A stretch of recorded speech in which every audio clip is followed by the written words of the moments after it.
It is told in the Lay of Lúthien that Beren came stumbling into Doriath, grey and bowed, as with many years of woe, so great had been the torment of the road. But wandering in the summer, in the woods of Neldoreth, he came upon Lúthien, daughter of Thingol and Melion, at a time of evening under moonrise, as she danced upon the unfading grass in the glades beside Escaldwine. Then all memory of his pain departed from him, and he fell into an enchantment, for Lúthien was the most beautiful of all the children of Ilúvatar. Blue was her raiment as the unclouded heaven, but her eyes were grey as the starlit evening. Her mantle was sown with golden flowers, but her hair was dark as the shadows of twilight. As the light upon the leaves of trees, as the voice of clear waters, as the stars above the mists of the world, such was her glory and her loveliness, and in her face was a shining light. Greetings and well met, my friends. Yoiston here with a remake that I've been wanting to do for quite some time. As many of you may know, I made a Beren and Lúthien video a little more than 2 years ago, but seeing that this was one of my older videos and that it is one of the prized gems in Tolkien's works, I feel that it is time for the retelling of this great tale. And so we begin today with part 1. I'll link some related videos and articles in the description and cards, but ultimately the greatest source for today's discussion will be the Silmarillion itself, for I am telling the tale as told in the Silmarillion, not the novelization that came out in 2017. Today's video comes directly from the Silmarillion as paraphrased in this script, but I would recommend all of Tolkien's versions of the tale for everyone. Now let's begin our tale, which is perhaps the greatest love story ever written. In the first age of the world, while the land was still young and before Beleriand was broken, men of the House of Beor resided in the woods of Dorthonion. Now this was still after the Battle of Sudden Flame, the Dagor Bragolok, and so Morgoth held much power in the north, and he was hunting for the free peoples so that he might destroy them all. Barahir, the descendant of Beor, would not abandon his home of Dorthonion to Morgoth the enemy, so he and a group of outlaws remained. He and 12 companions resided near the lake Tarn Ailwyn, and the waters were held as sacred, and Melion, the wife of Thingol, had hallowed the waters in days of old. Now the presence of these men was known to Morgoth, for word of their deeds went abroad, so the Dark Lord commanded the greatest of his servants Sauron to find Barahir and his men, and slay them. One of Barahir's companions, Gorlim, had wished to return to his wife Elenel from the war, for their love was great, but he found his house sacked and abandoned, and his wife was not to be found. But he had doubt that his wife was dead, so Gorlim often returned there, and it became known to the servants of the enemy. Thus in the autumn of 460 of the First Age, Gorlim snuck away from his companions and came back to his home of old, and he believed that he saw his wife within the home through the window, and her face was worn with grief and hunger. After Gorlim cried aloud, the light in the window was blown out ere the wolves howled, and then he was captured by the hunters of Sauron. Even though he was tormented, Gorlim would not reveal the location of his lord and friends. But eventually, the orcs promised that he should be returned to his wife if he tells them the location of Barahir and his men. Gorlim wished to be with his wife and for both of them to be set free together, so he was brought into the presence of Sauron and bartered the information for his wife and his reunion with her. Thus he gave away the location of his kin, but Sauron was cruel in return. He did as he promised, for he reunited Gorlim with his wife by slaying him, as the vision of Elenel in the window was only a phantom devised for trickery. But the location of Barahir had been given, and our story is built on the theme of breaking from bondage to be with one's love, even though for Gorlim it was done cruelly and in treachery. But the Lay of Lúthien, the tale of Beren and Lúthien, is wrought with such a theme, for Lúthien means release from bondage. Getting back to our tale, the orcs of Morgoth surrounded the men of Dorthonion in the hours before dawn and slew them all save one, Beren, who had been sent far away on a perilous mission of spying by his father Barahir. Whilst Beren dreamt that night, quote, he dreamed that carrion birds sat thick as leaves upon bare trees beside a mirror, and blood dripped from their beaks, end quote. The wraith of Gorlim also came in the dream, and he spoke to Beren of his treachery and death, so that Beren might warn his father Barahir. And so Beren made haste back to his home only to find carrion birds that rose from the ground and sat in the alder trees. And so Beren buried his father's bones and rose a cairn over them, swearing vengeance for Barahir. Thus Beren pursued the orcs and found them at Riville's Well, above the fen of Sarak. With his woodcraft and stealth, he found his way to the leader of the orcs, and the captain boasted about his deeds, raising the hand of Barahir that he was going to show to Sauron as proof of their victory. The orc knew not his doom until it was too late, and he was slain by Beren, who recovered his father's hand and ring, and fled from the other orcs. Likely Beren buried the hand of his father with the rest of his remains, and the son took the ring which once belonged to Finrod Felagund, and it was proof of the Elf King's oath to the kin of Barahir. And so for another 4 years, Beren remained a solitary outlaw, becoming so deadly to the servants of the enemy that Morgoth set a price upon his head no less than the bounty upon Fingon, High King of the Noldor. Beren feared not death, only bondage and captivity. During that time he made friends with all good birds and beasts, and he ate no flesh nor slew any living thing that was not in the service of the Dark Lord. But eventually, in the winter of 464, Sauron brought an army, and werewolves came with him, so Beren was forced to flee from the forest and go southwards. Through arid Gorgoroth and Dungortheb, Beren was forced to tread, where there was no food for man or elf, but there were monsters, some of which were the spawn of Ungoliant. But Beren came through, and he passed through the mazes of Melion that wove about the kingdom of Thingol. But Melion had foretold this, for Beren carried with him a great doom. And so he came into the woods of Naldoreth in the summer of 464, and met Lúthien, who was dancing beneath the trees. But she vanished from his sight, and he became as one lost in a spell. He had no name for the maiden, so he cried out Tinuviel, a poetic word for nightingale, meaning daughter of twilight. He wandered, and he saw her afar in the autumn and winter, and spring eventually came, and her song and voice dissipated the winter. Beren's silence fell, and he cried Tinuviel once again, and she was halted. Beren came to her, and she looked at him and was stricken with love and a new doom. She slipped from his arms and vanished, and he swooned as one slain by bliss and grief. He fell into sleep and awoke cold and alone. In his mind he reached out to grasp that which was vanished. Thus he began to suffer from his new fate. But eventually Lúthien returned to him and put her hand in his. Together they walked, and had great joy in the spring and summer, and they kept secret. They knew greater happiness and joy in that time than any other children of Ilúvatar have known. Such joy would end, however, when Daron the minstrel, who also loved Lúthien, espied these secret encounters from afar, and reported them to his lord and Lúthien's father Thingol. Thingol was then wrathful, for he loved Lúthien and held her above the princes of the Eldar, let alone men. He spoke in grief and amazement with Lúthien, who would tell him nothing until he swore not to slay the man nor imprison him. Thingol sent his servants forth to bring Beren before him, but Lúthien stalled and led him before the throne as an honored guest. Thingol spoke in anger, and Melion was silent. Thingol asked Beren who he was, and the man was unable to answer, for he was filled with fear and wonder at the halls of Menegroth. Lúthien answered that he was Beren, son of Barahir, and she spoke of his renown. Thingol would have Beren speak for himself. The king then asked him why he came there and why he should not be punished. Beren looked up into the eyes of Lúthien and at the face of her mother Melion, and it seemed words were put into his mouth, and fear left him.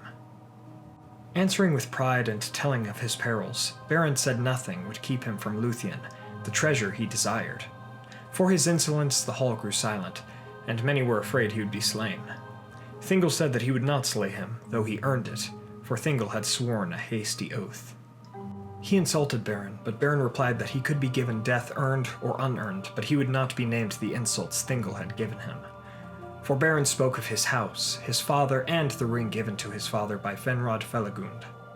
All looked upon the ring of Barahir, and Melion told Thingol to ease his wrath, for the man would not be slain by the Elf King, and his fate was free and far off, although it was bound to Thingol's. Melion told Thingol to take heed, and the Elf King looked at his daughter and had protective and proud thoughts.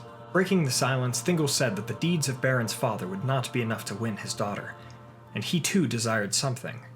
Thus Thingol wrought the doom of the Noldor into the doom of Doriath, for he told Beren that he should return to Doriath with the Silmaril from Morgoth's crown in his hand, and then Lúthien may lay her hand in his, and still Thingol should be seen as generous. Beren accepted this charge, for he called it a small price, quote, "And when we meet again, my hand shall hold a Silmaril from the Iron Crown, for you have not looked the last upon Beren, son of Barahir." End quote. Beren looked at Melian, who said naught, and he bade farewell to Lúthien before leaving Menegroth alone. Melian told Thingol that while it was cunning counsel, it wove the fate of Doriath into that of a mightier realm, whether Beren succeeded or not. To this, Thingol responded that he valued those he loves and cherishes above all, and that there was no hope or fear of Beren returning. Lúthien was silent, and sang not in Doriath, and a silence fell upon the woods. Thus Beren went forth from Doriath and began his quest, and it is likely that his wisdom tempered his pride, for he knew that he would need aid. And so he went to Nargothrond, the kingdom of Finrod Felagund. Upon the guarded plain, Finrod's elves kept unceasing watch, and although Beren saw no living thing, he knew he was being watched, and cried aloud often his name, and that he should be taken to the king. Thus the elves stopped him and saw his ring. Going by night, they led Beren to their home and to the king. Felagund needed no ring to recognize the kin of Beor and Barahir, and so the two took counsel together behind closed doors. Beren told him of his quest, and Finrod knew it was time to fulfill his oath. He said it was plain that Thingol desired the death of Beren, but Beren's fate went beyond Thingol's purpose, stirring the oath of Feanor once more. Thus he knew Celegorm and Curufin who resided in his halls would be stirred to wrath, as would be their followers. And Finrod was right, for the king addressed his people and told of his oath to Barahir's kin, and the Feanorians recalled their oath of reclaiming the Silmarils and pursuing any non-Feanorian who took them. They stirred fear for the future in the people of Nargothrond. The sons thought of power, for the doom of Mandos came upon them, and they hoped to send Finrod alone to his death, so that they might usurp his seat of power in Nargothrond. But it was not to be so, for even though Finrod cast his crown upon the ground, and said that his people could forsake him, but he would not forsake Beren, 10 elves declared that they would accompany the man and elf king, and until a time when Finrod would return, there should be a steward. Thus Orodreth, who in the published Silmarillion was the brother of Finrod, but in later publications was the nephew of Finrod, took up the stewardship of Nargothrond. Orodreth's lineage is said to be an editorial mistake within the Silmarillion, so I personally consider him to be the nephew of Finrod. But either way, Finrod gave his crown to his close kin for stewardship. Anyway, in the autumn of 465, Finrod set out with his elves and Beren towards Angband, and through the powers of the Elf King, the company was disguised as a band of orcs. But as they went north between Ered Weathrin and the highlands of Tower Nufuin, Sauron, who was in his tower upon the Isle of Werewolves, Tol in Gowerhoth, became aware of them, for they went in haste and did not stop to report their deeds, as other bands of orcs did. Thus Sauron sent to waylay them, and the band was brought before the lieutenant of Morgoth. Sauron attempted to reveal them, and Finrod wished to guard them, so the contest in Songs of Power broke out between these two. But the Maya had the mastery. Quote, "Thunder rumbles, the fires burn, and Finrod fell before the throne." End quote. Thus their disguises were revealed, but none betrayed their purpose, so they were cast into a deep pit, and from time to time a werewolf would devour one of the companions, who all stayed true to their lord Finrod and the quest. As a quick side note, it seems that the Ring of Barahir stayed with Beren during this time and was not removed, which is interesting because of the beginning of this tale. Perhaps the servants of Sauron did not know or care for what it was. Anyway, in this time, horror came upon Lúthien's heart, and she went to Melian for counsel, and learned that Beren was in the pits of Tol in Gowerhoth. And so she resolved to go to his aid, and she sought the help of Daron the minstrel. But, since Daron loved her, he betrayed her purpose yet again, and he caused a house to be built in a beech tree that would serve as Lúthien's prison. It is told in the Lay of Lúthien how she escaped, as she used her powers to cause her hair to grow, and with it she wove a robe that wrapped her with shadow, and was laden with the spell of sleep. With the spare strands she made a rope, and got down from the window, and the guards fell into sleep. Thus she flew from Doriath. But Celegorm and Curufin, who had gone from Nargothrond to hunt the wolves of Sauron, were about. They took with them Huan the Hound, who was given to Celegorm by Orome the Hunter in Valinor. Huan found Lúthien, who escaped the sights of others, for he picked up her scent, And so the Hound brought her before Celegorm. Learning that Celegorm was a prince of the Noldor, she revealed herself and told her purpose. He became enamored with her and promised her aid if she returned with him to Nargothrond, not telling that he knew already of Beren's quest. Thus they returned to Nargothrond, and Lúthien was betrayed, for they held her, and she was only allowed to speak to the two brothers. They proposed to let Finrod and Beren perish, and to keep Lúthien and force Thingol to give her to Celegorm to wed. Then they thought that none should seek the Silmarils until they had the might of all elf kingdoms behind them. Orodreth had not the political power to withstand them, for they swayed the minds and hearts of the people of Nargothrond, and Celegorm sent messengers to Thingol arguing his suit. But this tale is about release from bondage, and Huan, who was true of heart, found love for Lúthien and grieved at her captivity. He came to Lúthien's chamber often, and laid before her door, and he felt that evil had come to Nargothrond. Lúthien spoke to him often as well, and told him of Beren, who was a friend to all birds and beasts that did not serve Morgoth. Huan understood, but was himself not permitted to speak except for 3 times in his life ere his death.